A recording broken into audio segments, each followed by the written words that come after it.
านศีลห้าคือเป็นพันธะ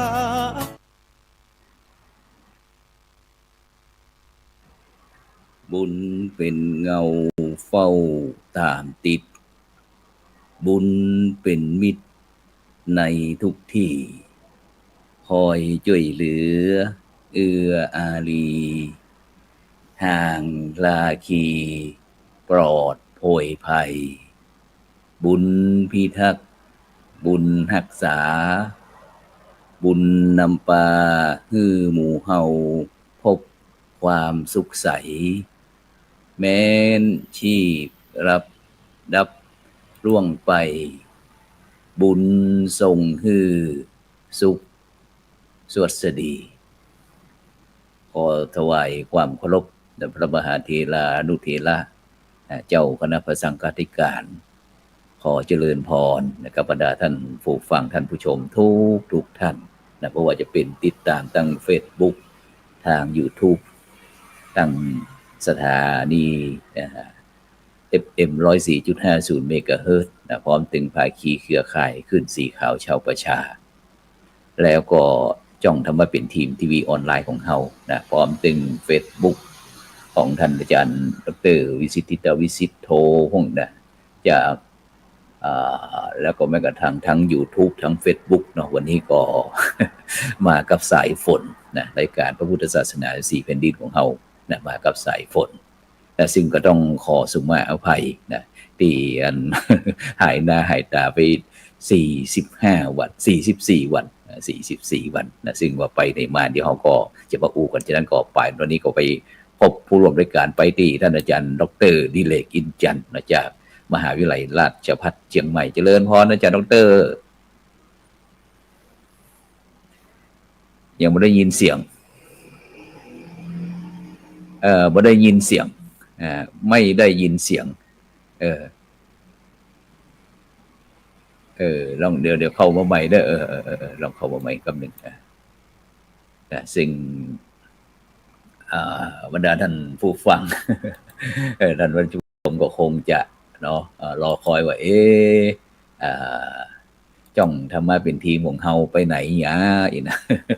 บัลลังก์ยุบแล้วก็หรือว่าอันโดนหับอันกระแส ว่าถูกปิดสถานีบรรยากาศนะ ยังอยู่ดีกินหวานนะพอดีก็ได้มีโอกาสเข้าร่วมโครงการนะอบรมพระวิปัสสนาจารย์หนเหนือนะซึ่งตัวเก่ากับผมเองอาตมาภาพนะก็ได้เข้าร่วมโครงการก็ตั้งแต่สมัยเมื่อครั้งที่พระเดชพระคุณหลวงปู่นะพระพรหมมงคลหลวงปู่ทองสิริมังคโลนะยังมีฉีกขันอยู่นะตั้งแต่ปี61นะก็ทยอยไปปีเว้นปีผ่อง2ปีผ่อง3ปีผ่องนะจนจบหลักสูตร120วันนะตอนนี้ได้หลักสูตร120วันนี้สูงสุดละหมดละนะซึ่งก็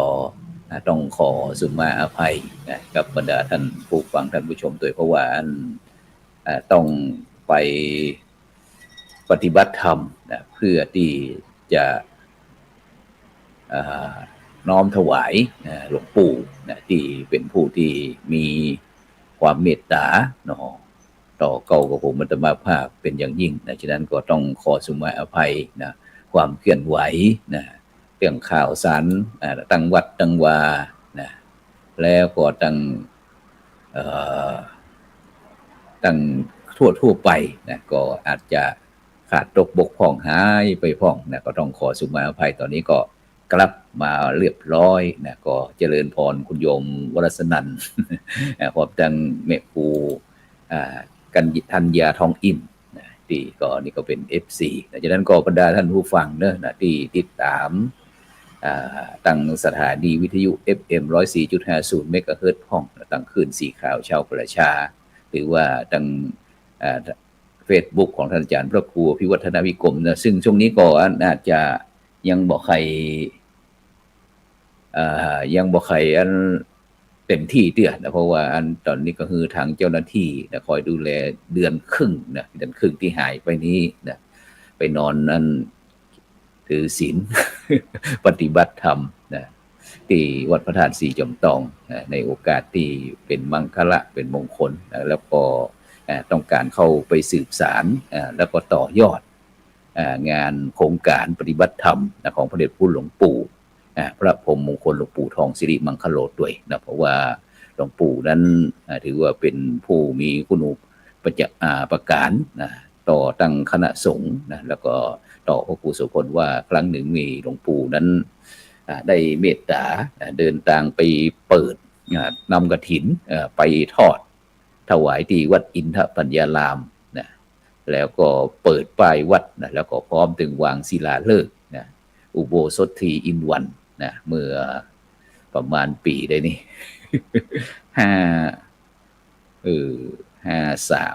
5354ประมาณปุ่นเนอประมาณปุ่นจะเลยก็เมื่อพระมหาเถระได้เมตตาก็มีอย่างที่จะสืบสานต่อยอดนะก็ยินดีนะฉะนั้นก็บรรดาท่านผู้ฟังท่านผู้ชมก็กดไลค์กดแชร์นะกดติดตามกดไลค์กดแชร์นะเพื่อเป็นธรรมทานยิ่งแชร์นักก็ได้บุญนักนะแชร์น้อยก็ได้บุญน้อยนะบ่แชร์นะก็บ่ได้บุญนะ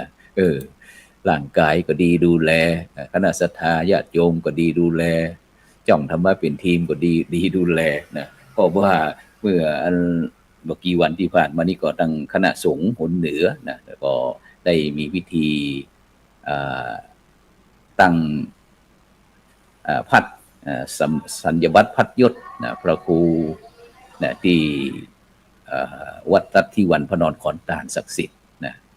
ซึ่งก็มีท่านอาจารย์เจ้าคุณพระวิสุทธิวัชราภรณ์นะซึ่ง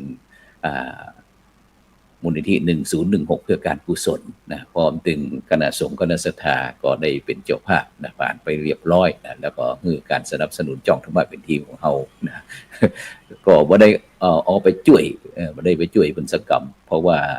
ต้องมีการปฏิบัติธรรมบรรดาท่านผู้ฟังทั้งหลายซึ่งยังเข้มเนาะบางครั้งบางวันนี้ถ้าเฮานิทานนี่ก็พุ่น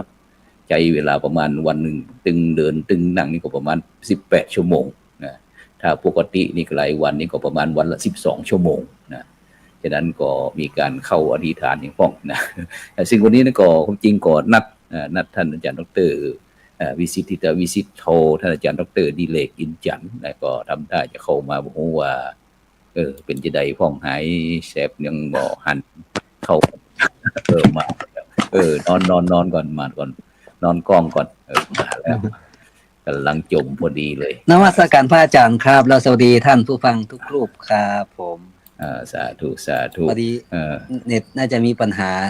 ก็เลยเข้าระบบมาได้แล้วเลยใจมือถือตอนนี้ใจ iPad ครับพอดี iPad ใจอันล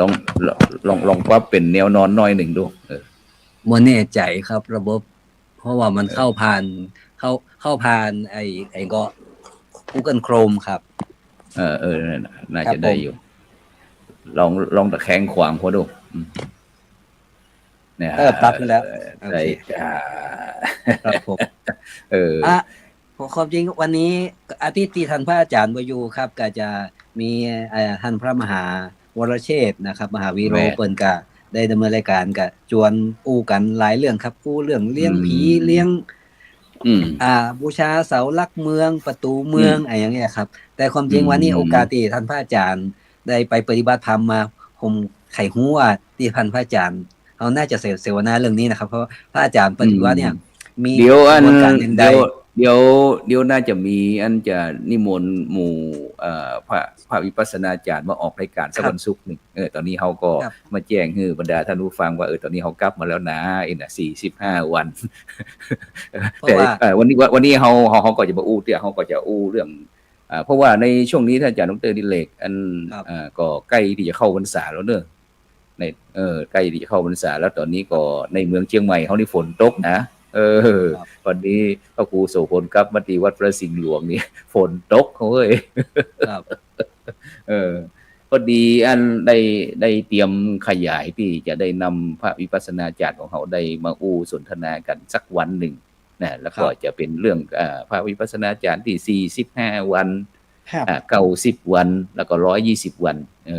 เพราะว่าโครงการนักสูงสุดก็คือ120วันก็อย่างที่พระอาจารย์ไปวันนี้แหละปีนี้ก็มี16ลูกครับ90วันนี่ก็ประมาณ40ลูกแล้วก็45วันนี่ก็100สัก152ลูกเก็บ200เหมือนกันเก็บ200จากนั้นก็พอดีผมก็สนใจนะครับว่าทำไมการปฏิบัติธรรมเนี่ยมันมีหลายหลักสูตรหลายคอร์สมันมีความแตกต่างกระทั่งผมที่เคยบวชเคยปฏิบัติธรรมมาแต่ก็บอกว่าแต่ละที่เนี่ยมีกระบวนการว่ามีหลักสูตรทำไมต้องหลักสูตร15วันปกติเฮาไปเป็นวันเดียวคืนเดียว7วัน15วันมันจะมีความเข้มข้นความแตกต่างอย่างใดเพราะว่าผมก็เคยไปลาวไปพม่าไปจีนมาก็เห็นรูปแบบของการปฏิบัติธรรมเฮากันเลยอยากมันจะเหมือนกันก็หรือว่าแนวทางอย่างใดพอเกิดมันก็น่าจะเป็นประโยชน์พุทธศาสนา4แผ่นดินของเฮาครับแม่นแม่นเพราะว่าเฮาก็เตรียมนี่อย่างคือไอ้พระวิปัสสนาจารย์เฮามาอู้เหมือนกันกันฉะนั้นแต่เฮาก็พออู้ได้อยู่เกี่ยวกับเรื่องว่าเรื่องการเจริญจิตภาวนาของเฮาหรือว่าการปฏิบัติธรรมเนาะการปฏิบัติธรรมซึ่งโดยเฉพาะอย่างกิจที่ดูเจ้าที่บวชตอนแก่ก็ได้ทูลถามพุทธเจ้าว่าคิดในทางพุทธศาสนามีอย่างพ้องนี่เนาะเพิ่นก็ได้ตักถามคิดว่าศาสนามันก็มีอยู่2อย่างนี่นะเพิ่นว่านะคือการศึกษาแล้วก็คือเรื่องการปฏิบัติเพิ่นก็อู้ไว้นะฉะนั้นก็โดยเฉพาะในภาคเหนือของเฮานี่ก็จะมีความหลากหลายเนาะอันนั้นอาจารย์ดร.ดิเรกเนาะซึ่งโดยเฉพาะ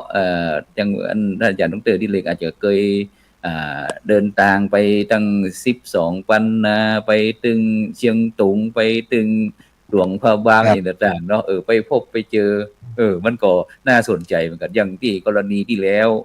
พระอาจารย์ในฐานะที่เป็นหัวหน้าของไอ้พระวิปัสสนาจารย์ประเทศไทยภาคเหนือเฮาเนี่ยนำพระวิปัสสนาจารย์เฮาเนี่ยไปสัมมนาที่เชียงตุงซึ่งก็แค่เชียงตุงเฮานี่ก็มันก็มีความหลากหลายอย่างที่สายทั้งวัดป่าแดงกาวัดสวนดอกวัดพระสิงห์มีนิกายพม่ามีนิกายไทยเหนือครับแม่นนะซึ่งแม้กระทั่งยังของครูบาเจ้าศรีวิจัยของเขาก็มีนะกรรมฐานสายครูบาเจ้าศรีวิจัยและซึ่งก็ถ่ายทอดมามาสู่รุ่นลูกศิษย์นะของครูบาเจ้าศรีวิจัยรุ่นไอ้หลวงปู่วัดใดน้อยน้ำบ่อหลวงแล้วก็วัดพุทธบาทตากผ้าสนจนมาไปที่ครูบาเขาปีเนาะครูบาเขาปีแล้วก็มาที่หลวงปู่ทองแล้วก็ไปที่วัดพระบาทห้วยต้มครับซึ่งแล้วก็จะมีแนวทางการวิปัสสนาของครูบาอาจารย์สายมาจากภาคกลางจิตภาวนาจิตอย่างหลายๆอย่างที่เข้ามาเผยแผ่ในบ้านเฮาตัวนะครับซึ่งโดยเฉพาะทางบ้านเฮานี่ก็จะมีความถนัดเกี่ยวกับพุทโธเนาะพุทโธหายใจกำหนดลมหายใจเข้ายาวออกยาวเด้อนะหายใจเข้าพูดหายใจออกโธพุทโธอย่างต่างๆนี่นะก็จะมีพุทโธมีสัมมาอรหังครับแม่นยุบหนอพองหนอก็แล้วแต่นอกนั้นก็ยังมีของวัดป่านะเรื่องหลวงปู่มันนี่เนาะหลวงปู่มันหลวงปู่ฟันหลวงปู่แหวนอะไรอย่างต่างๆเหล่านี้นะก็ซึ่งก็เป็นความที่หลากหลายนะเป็นความโชคดีของพระพุทธศาสนาของเจ้าพุทธเขาโดยเฉพาะที่ทางภาคเหนือเขานี่ก็จะมีบรรยากาศที่ดีเนาะส่วนมากบอกว่าครูบาอาจารย์เขาก็จะมุ่งมั่นมาตั้งแต่ภาคเหนือนะเพราะว่าภาคเหนือเขาผมก็จะมองว่าปกติพระพุทธเจ้าเปิ่นก็ตรัสไว้เหมือนกันว่าคือการปฏิบัติธรรมนี่ก็ขอให้ตามจริตตามความศรัทธาหรือตามสำนักแต่เป้าหมายมันก็คือทำให้จิตใจสงบเกิดสติปัญญาเกิดมันก็จะมีหลายระดับซึ่งแต่ก็มันก็ขึ้นกับคนบางคนที่นั่งบ่ได้เหมือนบางคนก็นั่งอย่างเดียวบางคนก็เดินจงกรมเดินอย่างไปตัวครับแม่นซึ่งถ้าอย่างที่ตอนนี้ก็เกินไว้บ่ได้เดียวก็เฮาก็อู้ทั่วๆไปบ่ได้เจาะลึกอย่างสักอย่างคือเฮาจะศาสตร์ไว้ก็จะรอที่พระวิปัสสนาจารย์ที่เขาเพราะว่าเฮาอยากจะเอามาอู้ให้ครบองค์ประกอบเพราะว่าเขาจะมีความหลากหลายที่ได้ เพราะว่าการอบรมพระวิปัสสนาจารย์ของคนเหนือเขาเนี่ย15รุ่นอาจารย์ดร.ดิเลก15 ปีที่ผ่านมานี้นะจากนั้นเขาก็จะใจจ้องทำให้เป็นทีมเขาได้เป็นสื่อกลางในการที่จากนั้นเขาก็จะก็จะนำตั้งแต่เพราะว่าที่เขาไปอบรม45 วันที่หลวงปู่ทองวัดพระธาตุสีหย่อมตองนี่ก็คือมันจะทั่วประเทศครับทั่วประเทศซึ่งก็จะเป็นพระรุ่นใหม่เข้ามาครับรุ่นใหม่เข้ามาซึ่งโดยเฉพาะในปัจจุบันนี้ซึ่งเมื่อครั้งสมัยยังหลวงปู่อยู่อีกเนาะการเดินการนั่งซ้ายอย่างหนอขวาอย่างหนอตั้งแต่ระยะที่1ไปถึงระยะที่6แล้วก็นั่งแล้วก็พองยุบ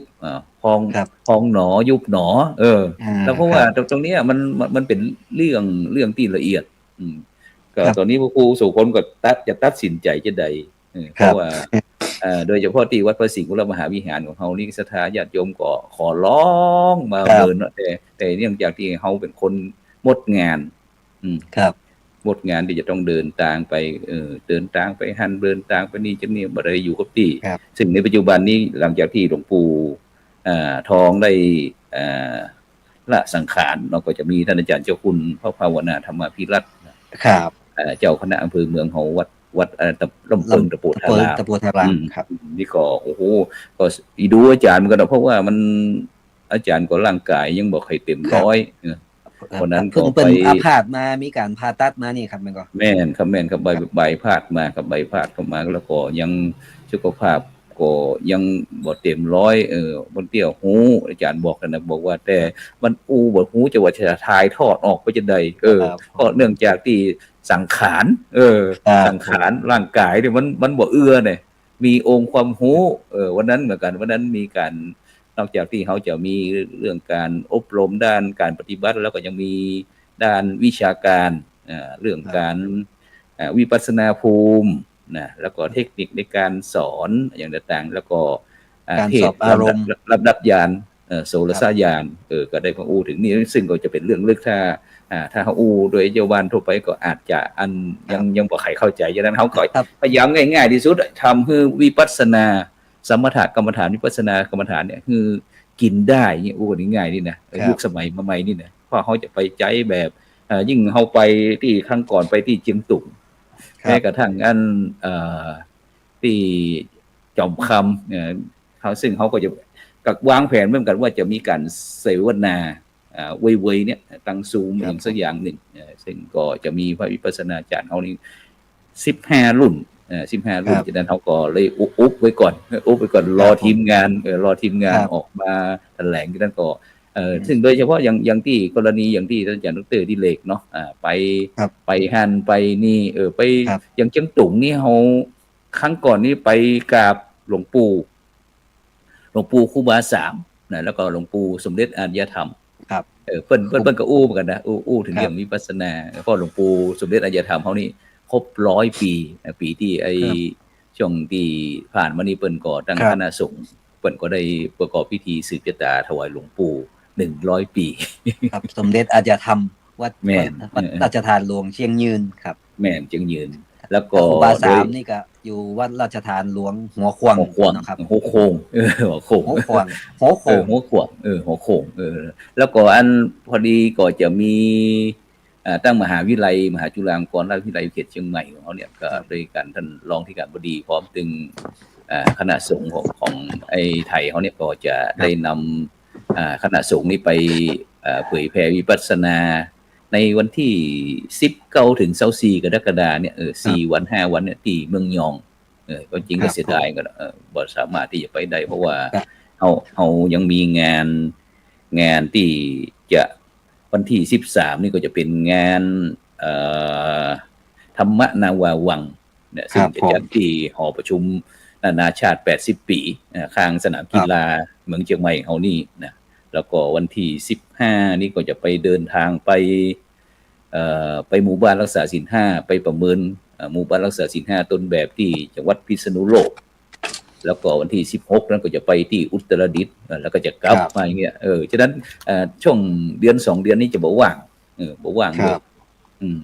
ฉะนั้นก็เลยว่าเรื่องวิปัสสนาก็พยายามที่จะ เนี่ยนิมนต์คณะครูบาอาจารย์เขาโดยเฉพาะในปัจจุบันนี่โอ้ท่านอาจารย์ดรดิเลก ครับผม พัฒนาไปไกลเด้อวันเดียวนี้นี่นะแม้กระทั่งในรอบนี้สมัยก่อนที่อาจารย์ไปอบรมแรกๆรุ่นก่อนนั่นนะก็จะมีรุ่นเดียว ก็คือรุ่น45วันกับ45วันนะแต่ในปัจจุบันนี้มีการขยายต่อยอดอย่างพระวิปัสสนาจารย์ไปรอบแรก45วัน45วันนี่ก็รอบแรกนี่ก็หมายความว่าเขายังศึกษาครับศึกษาแล้วก็เรียนรู้ได้ปฏิบัติได้เข้าอธิษฐานต่างๆแล้วก็จบ45วันก่อนปีต่อไปก็เป็น90วันถ้าใครไปรอบ2ก็90วันจากนั้นแล้วก็ถ้าพด90วันนี้ก็เริ่มที่จะนอกจากที่จะปฏิบัติทุกวันนี้ก็เดินชั่วโมงนั่งชั่วโมงก็ประมาณวันนึงปฏิบัติประมาณ12ชั่วโมงครับแต่ถ้าจะเข้าก่อนที่เข้าอธิษฐานวันใดเนี่ย18ชั่วโมงครับวันละ18ชั่วโมงครับบ่หลับบ่นอนนี่3วันนะฟังพระอาจารย์นี่บางผมนี่เข้าใจดีครับแต่บางพี่น้องศรัทธาหรือแม่นนั่นน่ะฉะนั้นมันจะมี2อย่างคือเฮาไปปฏิบัติธรรมนี่เฮาไปเป็นโยคีอย่างแต่พระอาจารย์ไปนี่คือไปอบรมวิปัสสนาจารย์คือผู้ที่จะสามารถจะสอนให้คนอื่นปฏิบัติได้เนาะครับแม่นเป็นพี่เลี้ยงอีเนาะเป็นพี่เลี้ยงคือที่ปรึกษาหาความรู้ว่าเพราะว่าการปฏิบัติกรรมฐานนี่วิปัสสนากรรมฐานเพราะมันมีสมถะกรรมฐานกับวิปัสสนากรรมฐานนี่เนาะเพราะว่าอย่างพี่น้องเจ้าบ้านเฮาก็จะคุ้นเคยเรื่องสมถะกรรมฐานก็คือเรื่องอาจจะพุทโธสัมมาอรหังอย่างต่างๆนี่ก็ว่ากันไปเนาะซึ่งก็โอนะเนี่ยคือคณะสัตยาญาติโยมเฮาก็มีกิจกรรมทำก็ทำให้จิตใจสงบมีความเมตตาปรารถนาดีต่อกันนี่นะครับก็เดี๋ยวไหนๆกันเล่าเพราะว่าคงบ่เข้าเรื่องวิปัสสนาที่หลักสูตรที่อาจารย์ว่าแต่ผมก็เล่าแม่นเวลาผมไปเมืองลาวเนี่ยก็เป็นพระนะที่เขาเอาดอกไม้ไปไหว้พระแล้วเขาสวดมนต์มาได้แต่บ้านเฮาเวลาไปวัดเฮาจะมักจะกราบ3หนอย่านะโมตัสสะอิติปิโสใส่กับจะวางแล้วก็จะถ่ายรูปไปแอวอย่างอื่นไปแต่ผมไปตีลาวเนี่ยกับป้าที่เขานั่งสวดมนต์นะหลวงพ่อบางนั่งสวดมนต์แต่ถ้าไปเจียงตุงถ้าเป็นคนขืนที่เขาไปไหว้พระเจ้าหลวงคนธรรมาเนี่ยเปิ้นจะไปนั่งสวดมนต์นั่งสมาธิแล้วตบหมักนับแม่นแม่นที่เขาถ้าอู้ถึงเรื่องนั้นพี่น้องที่ว่าไอ้ตั้งที่ประเทศพม่าหรือว่ามูฉานนี่เขาต่างๆหรือว่าที่พระธาตุอินแขวนนะท่านอาจารย์ครับผมเขาจะหันฮาวเนาะฮาวหรือว่าลาวอินที่ไว้แขวนสำหรับไอ้ลูกประคำมานับลูกประคำที่ศรัทธาญาติโยมพุทธศาสนิกชนทั่วโลกที่ไปนะไปแล้วเสร็จแล้วเปิ้นก็จะเอากลับนะเปิ้นก็จะเอาถวายเอาถวายแขวนไปเลยผมก็น่าจะเจอว่าบางทีเปิ้นก็เอาไปตานไว้หั่นเพื่อคนที่เวลาจะมาไหว้บ่ได้เตรียมมาหรือเขาก็จะบ่อยากจะเอาสิ่งที่เขาถือว่าลูกประคำเป็นสิ่งศักดิ์สิทธิ์เนี่ยเอาไปไหว้บ้านไหว้จองมันก็อาจจะดูบ่เปิงหรือคนที่ไปไหว้แล้วบ่มีอุปกรณ์ก็คือไอ้ลูกประคำเนี่ยก็สามารถจะหยิบมาแล้วก็สามารถจะตกภาวนาได้แต่สังเกตว่าบ้านเฮาเนี่ยมักจะไหว้พระสวดมนต์สั้นๆแล้วก็อธิษฐานต่ออันนั้นแม่นบ่ล่ำได้ปะต่อใดตามวัดตามวาต่างๆแต่ถ้าไปลาวนี่ก็ได้ยินหันสวดมนต์อยู่แต่คล้ายๆบ้านเฮาแต่ถ้าเกิดเป็นพม่าเนี่ยผมจะปะบ่อยเลยครับตามในวิหารพระเจ้าหลวงเพิ่นจะไปสวดมนต์แล้วเพิ่นนั่งภาวนาคนเดียวเพราะว่ามันน่าจะเป็นท่านอาจารย์ดร.ดิเลกมันก็คงจะเป็นวิวัฒนาการยุคสกาลแต่ยุคสมัยถ้าสมัยก่อนที่อาตมาเป็นละออนเขาก็จะหันอีพ่ออีแม่เวลาเพิ่นไปวัดนี่เพิ่นโอ้ตึงเข้าตึงของหาปลังไปไปไว้บ่ต้องอย่างนั้นเริ่มถอดรองเท้าตั้งแต่ประตูวัดไปแล้วแล้วก็โดยเฉพาะนี้เพิ่นก็แต่ก่อนนี้เพิ่นอาจจะนั่งกับปืนเนาะนั่งกับปืนที่เป็นอย่างต่างๆบางพ่องก็ไปวัดแล้วก็มีใส่ต้านขันเข้าพ่องอย่างพ่องเอามาเต้ามาแต่งอย่างต่างๆที่ทั้งให้ทั้งสวนเฮาไปถวายแต่ที่ผมว่ามาเนี่ยก็คือเป็นวันที่แบบวันธรรมดานะที่เขาไปไหว้วัดของแม่วันศีลแต่ถ้าบ้านเฮานี่นะครับถ้าเป็นวันศีลในระหว่างเข้าพรรษาเนี่ยก็มันก็จะฮีดประเพณีคนเฒ่าไปนอนวัดอันนี้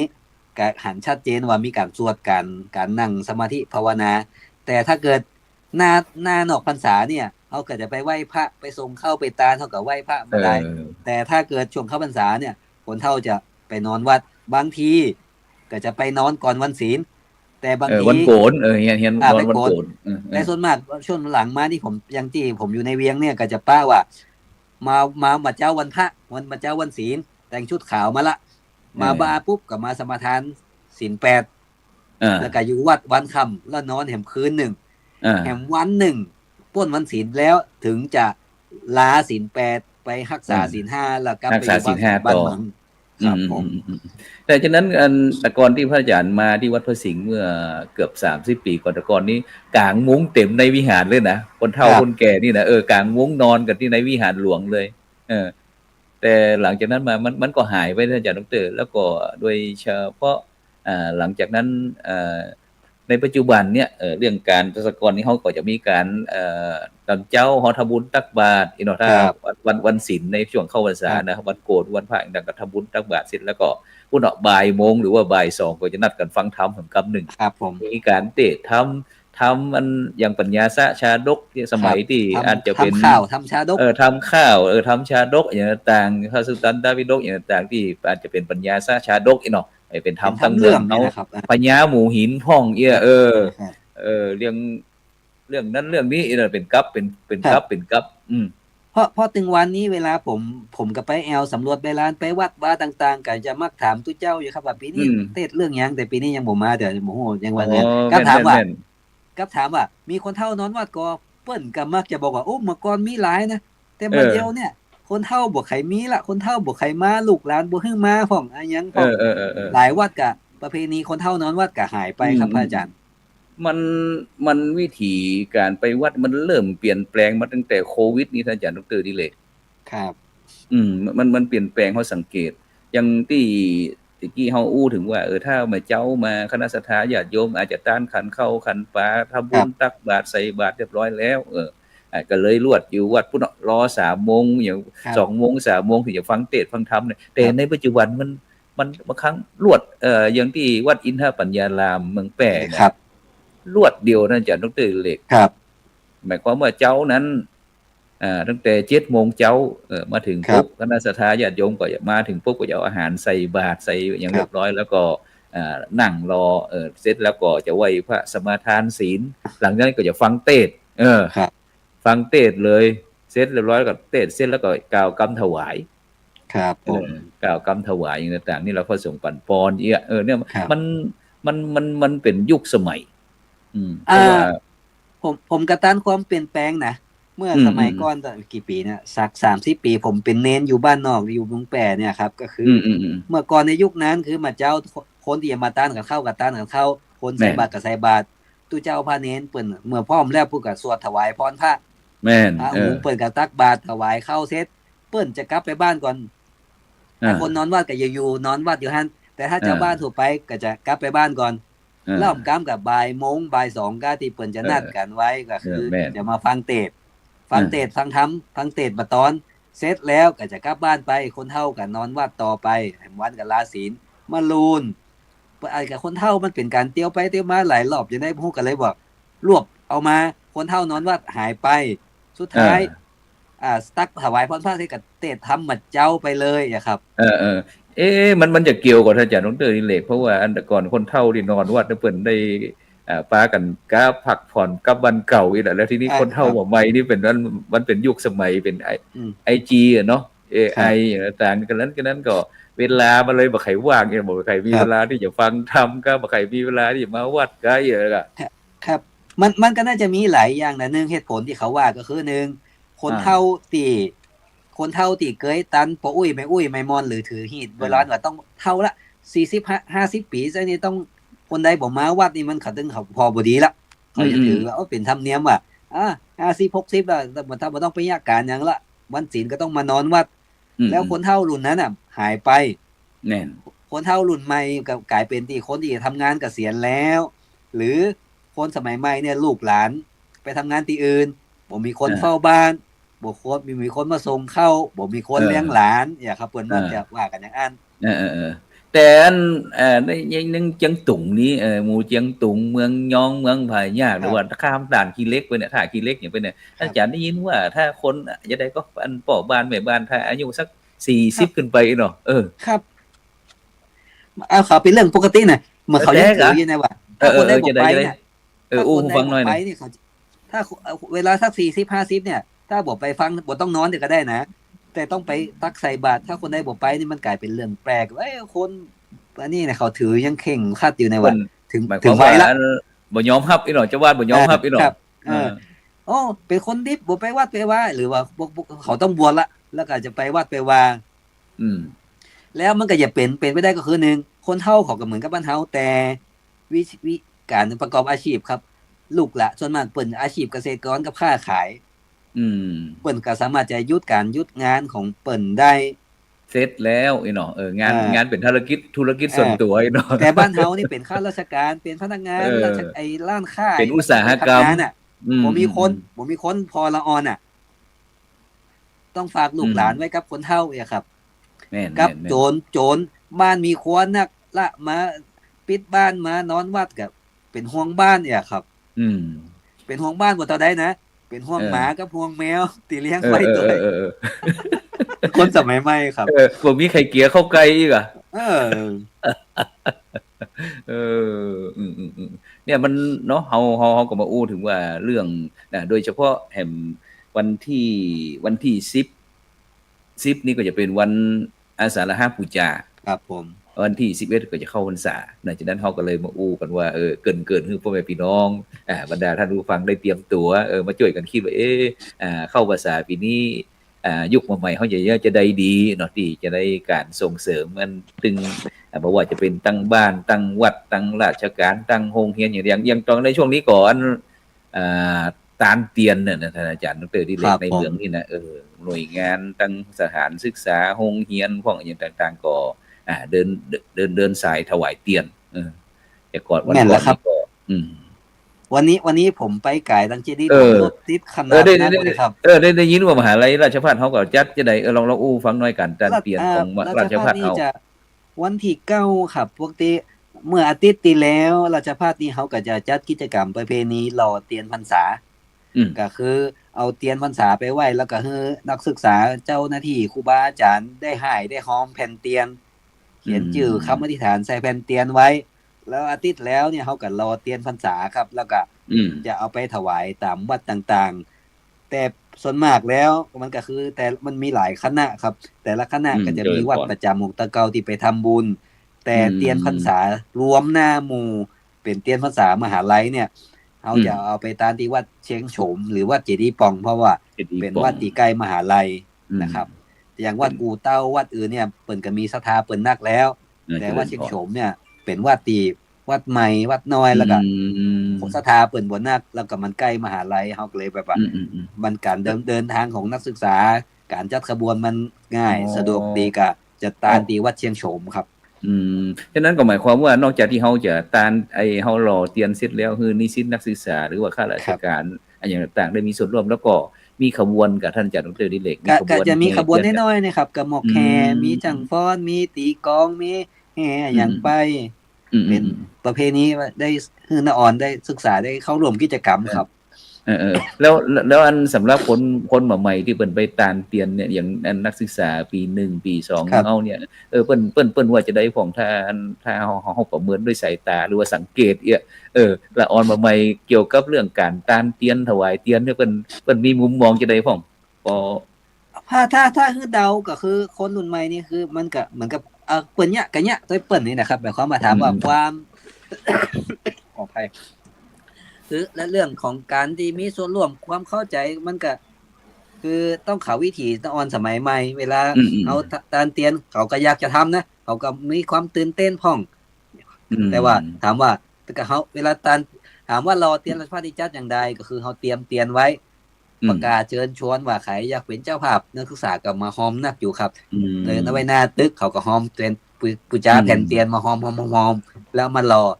แล้วตอนรอเนี่ยเขาก็มีการเทศแต่วันนั้นผมมาอยู่มาเนี่ยแจกองค์เทศเป็นไขก็อู้ถึงอานิสงส์อู้ถึงความสำคัญ ทำไมเขาต้องตานเตียน อืม เนี่ยครับ เอ ตานเตียน เป็น จะได้ หมายความการ เนี่ยครับ การฮื้อแสงสว่างนี่เนาะฮื้อการแสง ครับ สว่างฮื้อปัญญาอีเนาะเหมือน ครับ เหมือนกับที่นี่แต่ในปัจจุบันนี่นอกจากที่เขาจะมีการตานเตียนแล้วก็มีบางท่านบางคนก็หัวตันสมัยด้วยอาจารย์ดรดิเลก ครับผม บางห้องก็อันเปลี่ยนจากที่ตานเตียนมาเป็นอันตานไฟฟ้าหลอดไฟฟ้าแม้กระทั่ง โซลาร์เซลล์ ปัจจุบันนี้โซล่าร์เซลล์นี่กำลังฮิตเลยเนอะเนี่ย ครับ โดยเฉพาะที่วัดทางบ้านนอกเขาต่างๆเนี่ยก็จะได้มีพี่น้องพุทธศาสนิกชนเขาอย่างที่วัดอินทปัญญารามนี่เหมือนกัน ครับผม แต่ก็ต้องการอยู่นะถ้าท่านใดต้องการนั้น ครับ ถวาย แต่ แต่งโซล่าร์เซลล์ก็ได้เด้อ มันก็เป็นการตาม เออ ตามยุคสมัยแล้วก็ เออ มัน เออ ได้ใช้ประโยชน์จริง แต่ แม่ ผมเชื่อว่า อืม แต่เดิมเนี่ยการตานเตียนเนี่ย คือกับบ่ได้หนึ่งแสงสว่างเนี่ยมันได้อยู่แล้ว แต่มาเดียวเนี่ยแสงสว่างเตียนเนี่ยบ่ต่อใด แต่ผมเคยอ่านหนังสือผมจำไม่ได้ว่าไปรับฟังแนวคิดนี้มาจากไหนว่า เมื่อก่อนเนี่ย วิหารเขามันคนสมัยก่อนเนี่ย คือถ้าหมกจุดเตียนเนี่ยมันก็ดูแจ้งแล้วนะ อืม แต่คนสมัยใหม่เดียวเนี่ยมันจุดเตียนแล้วมันดูมืด เหมือน แต่ผม มัน นึ บ่ กว่า พอแสงบ่พอ ผมนึกว่าเมื่อก่อนเนี่ยเป็นออนเนี่ยเวลาเขาจุดเตียนแล้วไฟมันถ้าจุดสมมติเขาปิดไฟในวิหาร แล้วเขาตามเตียนสวดมนต์ผมเคยเนี่ยนะตอนอยู่วัดเขาจะบอกได้เปิดไฟแจ้งลึก อืม แล้วคือเขาจุดเตียนพรรษาจุดเตียนหน้าวิหารแล้วก็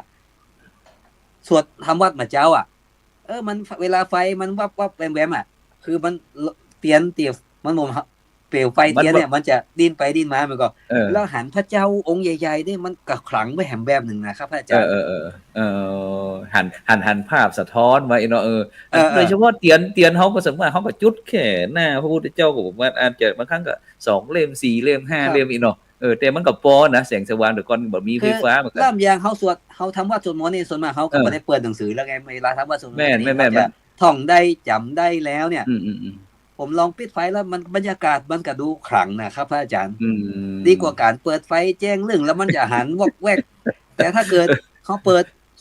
จุดเตียนพรรษาเล่มใหญ่ๆ2 ข้างจุดเตียนน้อย5 เล่ม 9 เล่มมันกับโป๊สว่างแล้วก็ภาพที่แสงของเตียนเนี่ยไปสะท้อนผนังวิหารสะท้อนพระประธานเนี่ยมันดูขลังมันดูสงบนะอาจารย์ครับ ถึงความขลังมันก็มีความที่ตรงกันข้ามกับความขลังท่านอาจารย์นุเด็กสมัยที่ว่าอันพระครูโสพลเป็นเนนน้อยอยู่ที่วัดดงลานนะทีนี้ก็เขาก็จะเป็นวัดเขามันบ่มีไฟฟ้าครับโอ้โหแล้วแต่ครูบาหารนะหลวงพ่อพระครูบัณฑิตานุกูลนั่นนะที่ปรึกษาเจ้าคณะจังหวัดแปรแต่ก่อนนึงเป็นอันอยู่วัดดงลานนี่แหละแล้วก็ที่นี่ก็เพิ่นเฮาก็ไปบวชเป็นเนนอยู่ที่เพิ่นก็ชอบในการนั่งกรรมฐานครับทีนี้เสร็จแล้วก็วัดของเขาเนี่ยมันใกล้ประจ้าหรือว่าไปเหี่ยวหรือว่าชาติพระสถานเจ้าตรงเมนนั่นน่ะเมนนี่ว่า4ที่กล่องปอนนั่นนะทั้ง4หัวน่ะที่คนกล้ามันก็จะไปนั่งบนหัวนั่น4หัวบนนั่นนะเฮาก็ไปนั่งศาลา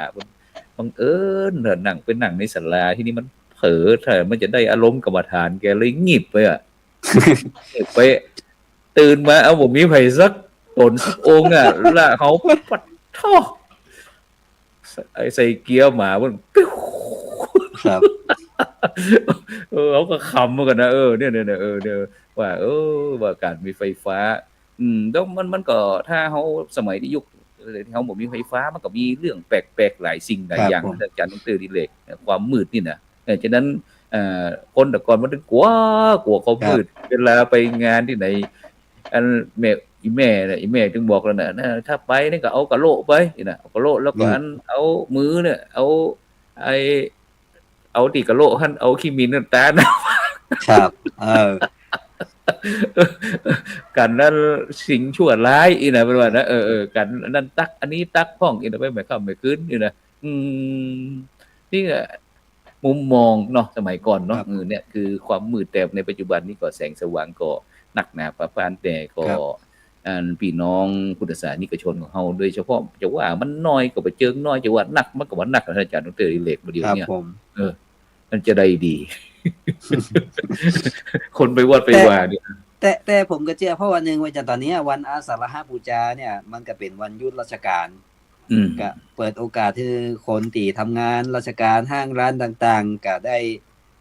ด้ไปร่วมทำบุญอย่างตัวแล้วก็ ต่างกฎหมายมาเดียวก็คือ ถ้าเกิดเป็นวันสำคัญทางศาสนาก็ห้ามขายแอลกอฮอล์ร้านบันเทิงต่างๆก็จะปิดคนก็จะได้มีโอกาสได้ไปทำบุญ อันนี้ก็เป็นเหตุบังคับอย่างหนึ่งนะครับ แล้วก็หลายวัดหลายวาเนาะอันก็ยังมีโครงการเอาที่บางครั้งก็มีพระสงฆ์รุ่นใหม่เปิ้นก็จะมีอย่างในปัจจุบันนี้เขาก็จะมีโครงการหมู่บ้านรักษาศีล5คณะสงฆ์แต่ละจังหวัดแต่ละอำเภอแต่ละตำบลเปิ้นก็จะพยายามที่กระตุ้นให้คณะศรัทธาญาติโยมในช่วงเข้าพรรษานี่แหละได้พากันไปวัดไปว่ามีโครงการงดเหล้าเข้าพรรษาพ้องงดเหล้าอย่างต่างๆนี่นะในงานขาวดำพ้องงดเหล้าในงานบุญพ้องซึ่งก็ถือว่าก็โอเคนะก็โอเคดีเพราะว่าเขาก็ถือว่ามันเป็นไปรณรงค์กิจกรรมอย่างโดยเฉพาะยังโครงการหมู่บ้านรักษาศีล5เดี๋ยวนี้นะท่านอาจารย์ดร.ดิเรกเพราะว่าอันคณะกรรมการมันก็จะเน้นเรื่องกับผู้อุบาสกอุบาสิกาเนี่ยผู้ปฏิบัติธรรมเวลานี้ก็มีการมาสาธิตด้วยเลยนะหมู่บ้านรักษาศีล5ต้นแบบนี่นะก็จะมีการมาสาธิตแล้วมีครูบาอาจารย์ไปสอนดังกรรมฐานพ่องเดินจงกรมพ่องซ้ายย่างหนอขวาย่างหนอยกหนอเหยียบหนอนะยกหนอย่างหนอเหยียบหนออย่างต่างๆเนี่ยมันก็อันเจ้าบ้านก็หมู่คนเฒ่าแกมันก็ม่วนนะอย่างปีที่แล้วหลวงพ่อเจ้าคุณโกไสเมืองแปะแล้วก็หลวงพ่อผาเงาพันลาภวชิรคณีเจ้าคณะจังหวัดเชียงรายเพิ่นก็เป็นกรรมการด้านนี้เพิ่นก็จะไปสอบถามนะจะไปสอบถามหมู่คณะศรัทธาญาติโยมของหมู่บ้านรักษาศีล5ต้นแบบเนี่ยสอบถามว่ามีจะได้เนี่ยจะได้อย่างต่างๆนี่ก็เลยปีนี้ก็เลยขึ้นเหมือนกันออกมาอาจจะพอมีไฟอยู่ว่าปีนี้อาจจะจวนน้องจวนลุงเอาเจ้าปู่ว่าวันโกนนี่เนาะ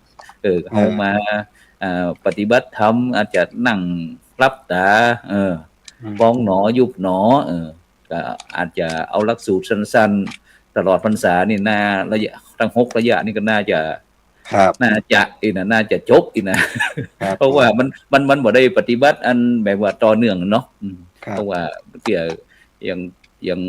งเมืองเชียงใหม่เขาก็จำเป็นที่จะต้องอยู่ว่า15ค่ำก็จะอยู่เมืองเชียงใหม่ถ้า8ค่ำก็จะไปที่เมืองแปะนะที่วัดนั่นเกี่ยเพราะว่าวัดมันก็ยังบ่มีพระสงฆ์องค์เจ้าที่จะ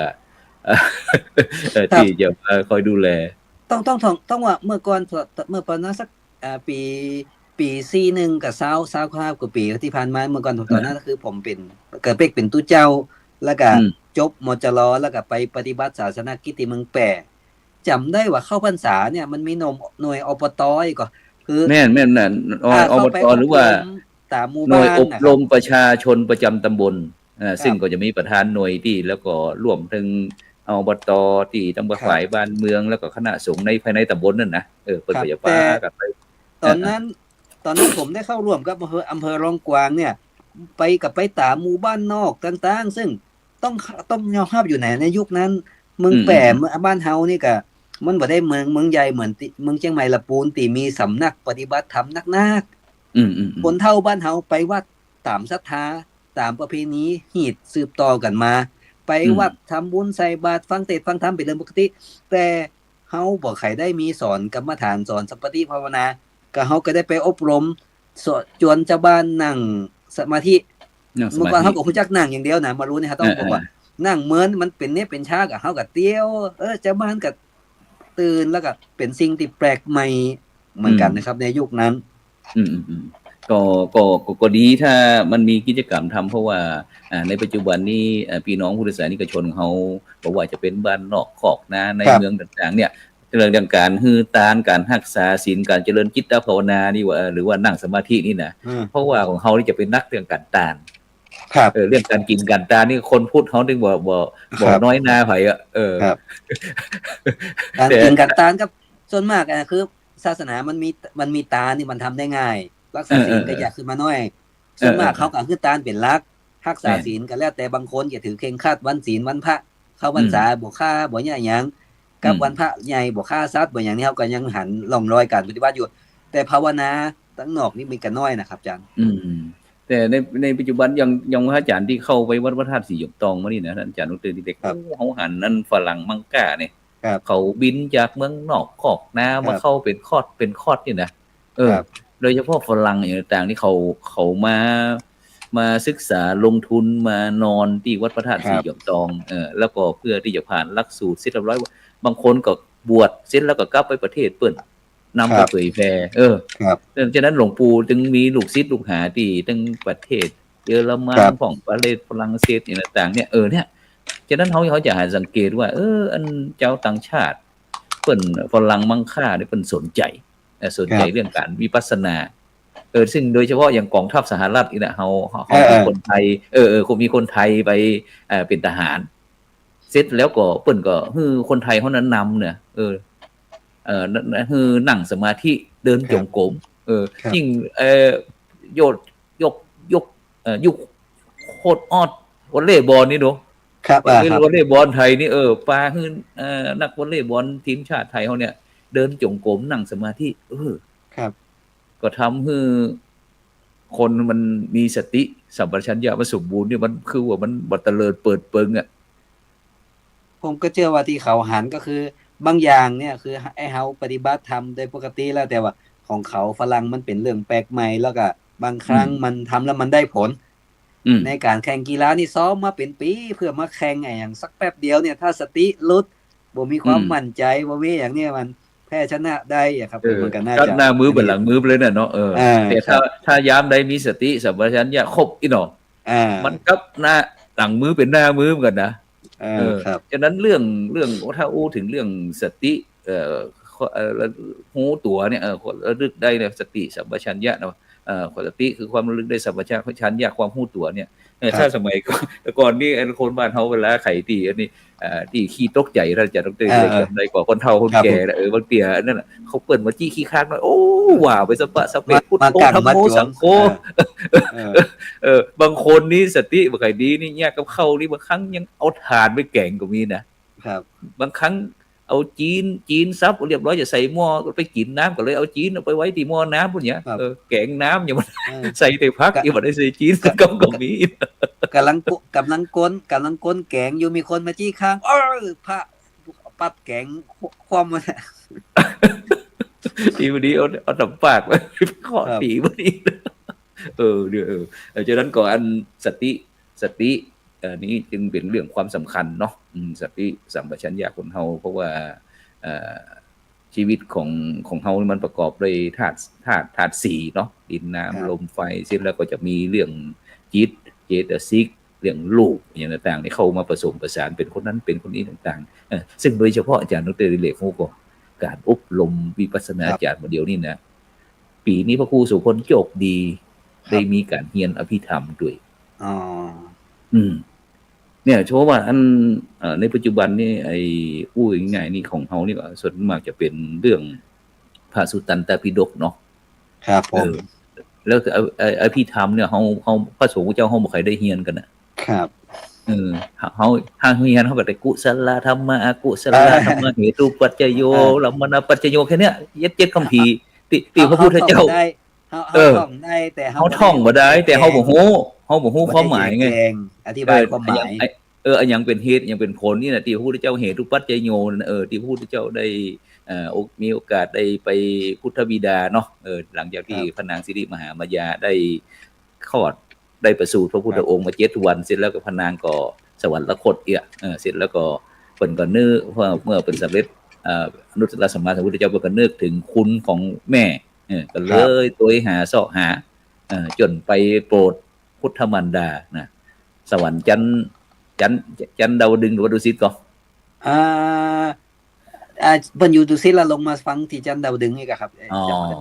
นั่นน่ะเนี่ยพี่ว่าอภิธรรม7คัมภีร์ไปรับเสร็จแล้วก็สุดท้ายมันก็ออกพรรษามาลงที่สังกัสสนครนั่นนะแล้วก็เจ้าพูดเขาก็เลยมาตักบาตรเทโวโลหณะนั่นนะครับเนี่ยฉะนั้นก็เลยวันนี้เขาก็เลยมาเนาะเรื่องการโดยเฉพาะเรื่องการเข้าพรรษาฉะนั้นก็พ่อแม่พี่น้องบรรดาท่านผู้ฟังท่านผู้ชมนะถึงเวลาที่เขาจะเป็นที่จะต้องทำหน้าที่เนาะเพราะว่าพระพุทธเจ้าเป็นบ่ได้ฝากเรื่องพระพุทธศาสนาให้แก่เฉพาะตุเจ้าตัวอันตุเจ้าก็เป็นอันพุทธบริษัทใน1ใน4หั่นนะฉะนั้นจำเป็นที่พี่น้องเจ้าพุทธเขาจะต้องมีการ ปลี่ยนแปลงวิธีคิดนะไม่ใช่ว่าเรื่องชดจังจี้ซีจังสงอย่างต่างๆเพราะว่าในปัจจุบันนี้พระพุทธศาสนาเฮานี่ก็ถือว่าถึงแม้ในประเทศไทยอาจจะดูมั่นคงแต่ในภาพรวมก็สิ่งที่เฮาสังเกตเนาะจากโดยเฉพาะพอจะถึงวันสำคัญทางพระพุทธศาสนาเข้าพรรษาออกพรรษาอาสาฬหปูชาวิสาขบูชามันมีแต่เรื่องอาจารย์ดร.ดิเลกโดยเฉพาะดังขนาดนักเดียวนี่นะนาดีพิฆาตนี่นะครับผมสงสตีสตังอย่างต่างๆแล้วมันอย่ามาจะใดมาใจนะข่าวตู้เจ้านี่มันขายดีม่วนคุดคุยเปิ้นก็ยังซื้อมันก็บอกว่าเปิ้นนี่ต้องการความสะอาดความโปร่งใสเปิ้นนี่เป็นคนที่โปร่งใสเป็นคนที่แฟร์ที่สุดอย่างต่างๆแต่เฮามาคิดทำอย่างบางครั้งมันก็น่าคิดก็แต่มันก็ต้องบอกว่ามันก็คือสื่อเขาก็ทำหน้าที่ของเขาแต่ความจริงของเฮาก็ต้องตู้เจ้าก็ต้องรู้ข่าวอีกก็ต้องระมัดระวังตั้งสติทำอย่างให้รัดกุมหรือเราอย่าเผลอไผลอย่างใดนี่ครับเนี่ยแม่เนาะเพราะว่ามันก็ต้องระมัดระวังตัวเนาะระมัดระวังตัวโดยเฉพาะเรื่องงูเนี่ยจะต้องยับยั้งชั่งใจโดยเฉพาะเรื่องสตังในปัจจุบันนี้ก็อย่างตัวเจ้าหนุ่มพระหนุ่มเน้นน้อยเนี่ยมันโอกาสการเข้าหามันน้อยแต่บางทีพระสงฆ์ให้ผู้เถระผู้ใหญ่หรือพระสงฆ์ที่มีโภคทรัพย์วัดดังวัดอย่างนี้มันก็จะมีสิ่งเหล่านี้เข้ามาอันตรายนักกว่าทั่วไปอะครับแล้วก็โดยเฉพาะมันเดี๋ยวนี้เหมือนกันนะโดยเฉพาะเรื่องเทคโนโลยีอย่างท่านอาจารย์ดร.เรียกในปัจจุบันนี้เขาก็อาจจะพระสงฆ์องค์เจ้าเขาจากเทระต่างๆถึงพลาดพลั้งโดยตั้งใจก็ดีบ่ตั้งใจดีตกเป็นเหยื่อของ AI ต่างๆตั้งคอเซ็นเตอร์ของตั้งอย่างต่างๆนะซึ่งมันจะบางข้องก็บอกว่าเนี่ยอันเทคโนโลยีมันก็เป็นส่วนหนึ่งหนทางก็สู่ความเสื่อมของพระสงฆ์นี่นะก็แม่นครับเพราะว่าการเข้าถึงอย่างต่างๆอย่างมันง่ายกว่าเดิมแม่นสิ่งมัวเมาสิ่งยั่วยุมันเข้ามาผ่านสื่อเหล่านี้ตลอดตั้งทีวีวิทยุเต็มด้วยมือถือเนี่ยครับอาจารย์จะหมดเวลาแล้วครับกันไปงมาฉะนั้นก็ถึงแม้การใจเนาะจะการใจบอกว่าเป็นพระสงฆ์เจ้าบอกว่าเป็นเจ้าบ้านมันก็ต้องเหมือนกันนั่นแหละคือว่ามันจะต้องใจมันจ้างใจท่านอาจารย์ดร.เล็กบอกว่าจะเป็นตั้งแชทตั้งไลน์ตั้ง Facebook ทาง YouTube นะที่เพิ่นมองนั่นแต่ถ้ายังจะเฮาเนี่ยเฮามาใจใจเนี่ยอันมันก็ใจในเชิงที่สร้างประโยชน์เนาะถ้าคนจ้างใจเป็นมันก็ดีนะแต่ถ้าคนตรงกันข้ามบางคนก็เอาไปใจที่จะทำลายประหารกันที่โดยเฉพาะในปัจจุบันเนี่ยต้องขึ้นศาลมันแม้กระทั่งเฮาออกของบ่จริงมาออกทางไลน์ทางเฟซนี่มันก็โดนฟ้องร้องเหมือนกันนะอาจารย์ดร.เล็กฉะนั้นปัจจุบันนี้ครูโสพลถึงเดือดร้อนเพราะว่าต้องสร้างศูนย์ไกล่เกลี่ยข้อพิพาทภาคประชาชนขึ้นนะเนี่ยฉะนั้นบรรดาท่านผู้ฟังท่านผู้ชมนอกจากที่เขาจะสนทนากับอาจารย์ดร.ดิเลกแล้วก็เรื่องเกี่ยวกับเรื่องการเข้าพรรษาออกพรรษาการปฏิบัติธรรมอย่างก็อุ่นเครื่องไว้ก่อนเพราะว่าเพราะว่าเฮาหายไป45วันก็บอกว่าบรรดาท่านผู้ฟังท่านผู้ชมอยู่ทางใดฟังทางใดเพราะว่าปล่อยให้น้องเนนเพราะว่าเฮาก็บ่สามารถที่จะมันบังคับมันควบคุมบ่ได้ท่านอาจารย์ดร.ดิเลกเพราะว่ามันเป็นรักตามธรรมชาติฉะนั้นคนเขามันจะต้องปล่อยให้จะพบให้เจอมันเหมือนกับละออนเขาเนี่ยพระอาจารย์เป็นละออนไปตกน้ำอาจารย์ต้องดิเลกพอดีมีเพื่อนไอ้บ่าวดึงขึ้นความจริงมันกับน้ำกับว่าลึกแต่เขามีสติดีๆเขาก็เดินไปทั้งที่กินเขาก็ถึงเขาก็ยังกินน้ำวับอยู่ท่านมันยังแบบปุ่งเนี่ยสติจำเป็นเนาะเจ้าดิจากนั้นกันเชิญอาจารย์ดร.เล็กเชิญชวนพี่น้องประชาชนคนเข้าวัดเข้าวาสักหน่อยกันอาจารย์นะครับนิมนต์อาจารย์ปิดท้ายแล้วก็เชิญชวนเลยครับโอเคจากนั้นก็ต้องขอบคุณอนุโมทนาท่านอาจารย์ดร.ดิเลกอินจันทร์จากมหาวิทยาลัยราชภัฏเชียงใหม่ของเราที่วันนี้ได้มาร่วมด้วยช่วยกันความจริงอย่างได้นัดท่านอาจารย์ดร.วิสิทธิวิสิทธิ์โทไว้รูปหนึ่งแต่ผมว่าจะติด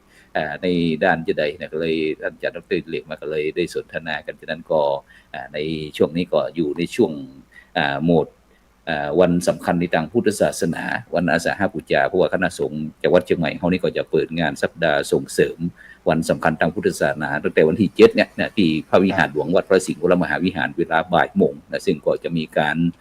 มอบโล่อุบาสกอุบาสิกาดีเด่นนะแล้วก็กลุ่มสตรีนารีต้นแบบนะเพื่อที่นอกนั้นก็ทางมีการถวายเทียนนะจำนำพรรษาเทียนเข้าพรรษาแก่